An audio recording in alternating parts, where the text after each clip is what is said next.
इस वीडियो में हम बात करेंगे 5 मोनोपोली स्टॉक्स की जो आपको एक बार ज़रूर से कंसिडर करना चाहिए। पेंट आप कोई सा भी लगाएं, एशियन पेंट्स या फिर कोई और सा, उन सारे ही पेंट्स का कंटेनर एक सेम कंपनी बनाती है। आइसक्रीम आप अमूल की खाएं, क्वालिटी वॉल्स की या फिर वाडीलाल की, इनके भी कंटेनर सेम कंपनी बनाते हैं। इनफैक्ट जितने भी इंजन ऑयल्स मार्केट में अवेलेबल हैं उन सब के कंटेनर सेम यही कंपनी बनाती है। आईटीसी हो, अमूल हो, एचयूएल, नेस्ले, इन सब के जो पैक्ड फूड आता है, इसकी भी पैकेट्स या जो पैकिंग आती है वो सेम कंपनी ही मैन्युफैक्चर करती है और इस कंपनी का नाम है मोल्टेक पैकेजिंग लिमिटेड। इसने ऑलमोस्ट एक साल में 85% या आप कह सकते हैं उसके ऊपर 108.50% का अप्रॉक्स एक साल का इसका रिटर्न रहा है। और अगर हम 2 साल का देखें तो 235% रिटर्न बना के दिया है। ये मोनोपोली है अपने एक स्मॉल कैप सेक्टर की, जिसे आपको एक बार से ज़रूर से देखना चाहिए। सेकंड नंबर पे जो मोनोपोली स्टॉक है वो बेसिकली पेट्रोल सेक्टर से है। पेट्रोल को रिफाइन करने के लिए एक केमिकल यूज़ होता है सोडियम नाइट्राइट, जो इंडिया में सिर्फ एक ही कंपनी मैन्युफैक्चर करती है और वो कंपनी है दीपक नाइट्राइट। पेट्रोल चाहे एचपीसीएल का हो, बीपीसीएल का हो, आईओसी हो या रिलायंस हो, इन सभी कंपनीज़ को रिफाइन करने के लिए पेट्रोल को सोडियम नाइट्राइट की ज़रूरत होती है और ये मिलता है दीपक नाइट्राइट से।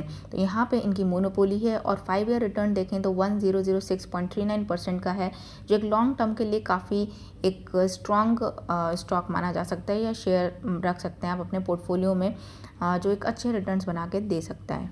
थर्ड नंबर पे जो मोनोपोली स्टॉक है वो बीड वायर प्रोडक्शन में है और बीड वायर प्रोड्यूस करती है इंडिया में सिर्फ एक कंपनी, राज रतन ग्लोबल वायर। टायर्स आप एमआरएफ के लगाएं या फिर किसी और कंपनी के, बीड वायर प्रोवाइड करने वाली कंपनी एक ही है। और अगर इनका 1 ईयर रिटर्न देखें तो 156.47% है और ये कंसिस्टेंटली 24.7% CAGR से अपनी प्रॉफिट ग्रोथ करती चली जा रही है। फोर्थ नंबर पे जिस कंपनी की बात हम कर रहे हैं वो डील करती है फार्मा प्लस परफ्यूम इंडस्ट्री में और जो रॉ मटेरियल प्रोवाइड करते हैं वो है IBB और ATBS। ठीक है, ये दो अलग अलग मटेरियल है। IBB होता है आइसोब्यूटाइल बेंजीन, ये बेसिकली फार्मा इंडस्ट्री में यूज़ होता है और परफ्यूम्स में यूज़ होता है। तो जितने भी ब्रांड्स हैं उनका जो रॉ मटेरियल आ रहा है वो यही कंपनी प्रोवाइड करती है। और ATBS के अगर हम वर्ल्ड की बात करें तो वर्ल्ड में 3 ही ऐसी कंपनीज़ हैं जो इसको ATBS और IBB का प्रोडक्शन कर रही हैं, जिसमें थर्ड नंबर पे विनाती ऑर्गेनिक्स आता है।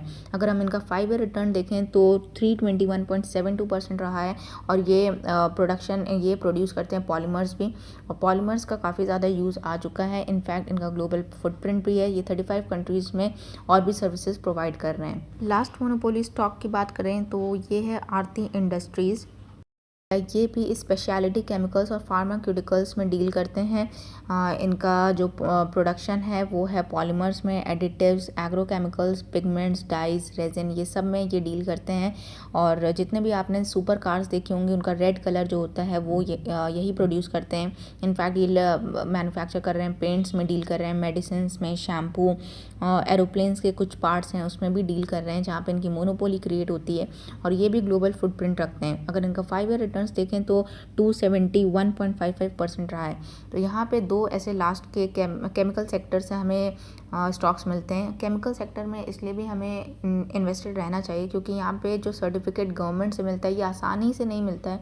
तो बहुत ही कम ऐसी कंपनीज होती हैं जो काफ़ी सारे सर्टिफिकेट्स लेके प्रोडक्शन करती हैं। तो यहाँ पे आपको लॉन्ग टर्म के लिए इन्वेस्ट करना चाहिए।